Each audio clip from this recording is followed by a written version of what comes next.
हाय नमस्कार। सो breaking news, अभी government का डिसीजन आ गया है regarding the caste census.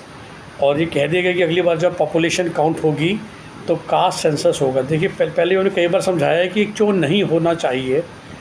Caste census का मतलब क्या है? कास्ट सेंसस का मतलब ये है कि अब ये कैलकुलेट किया जाएगा कि एग्जैक्टली कितने पासवान हैं, कितने कुशवाहा हैं, कितने मल्लाह हैं। तो देखिए पहले से शेड्यूल कास्ट की रिजर्वेशन है एग्जाम्पल के लिए।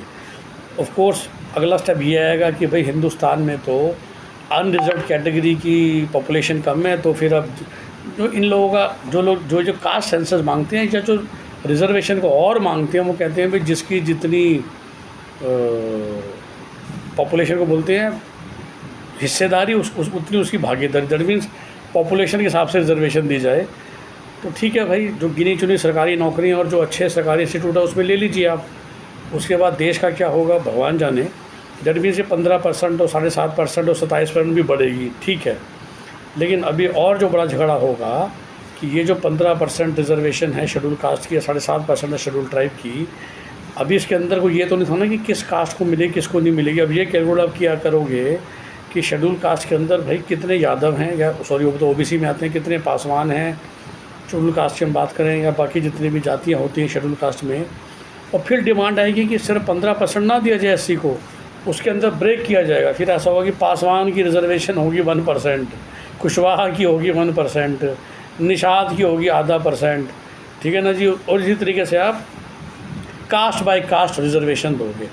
सो it is going to create a chaos, it is going to create hell.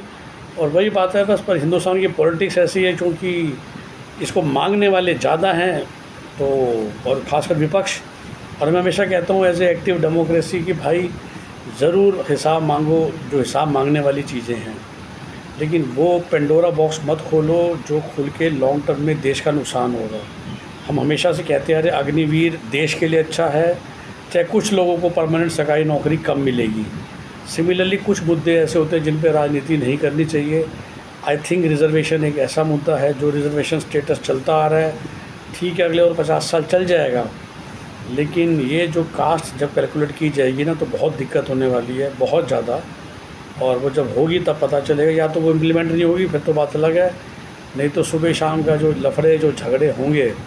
और मैं हमेशा कहता हूँ ना, आई चैलेंज दिस पॉलिटिशियंस, अब यही फिर कास्ट सेंसर लगाने के बाद रिजर्वेशन एमपी और एमएलए की टिकटों में भी तो ले आओ, जो आपकी खुद की जिसे कहते हैं ना रोजी रोटी है, उसमें कभी नहीं आएगा। आज तक कभी 15% और 7.5% मेंबर ऑफ पार्लियामेंट लोकसभा में नहीं आई, ना कभी आएगी।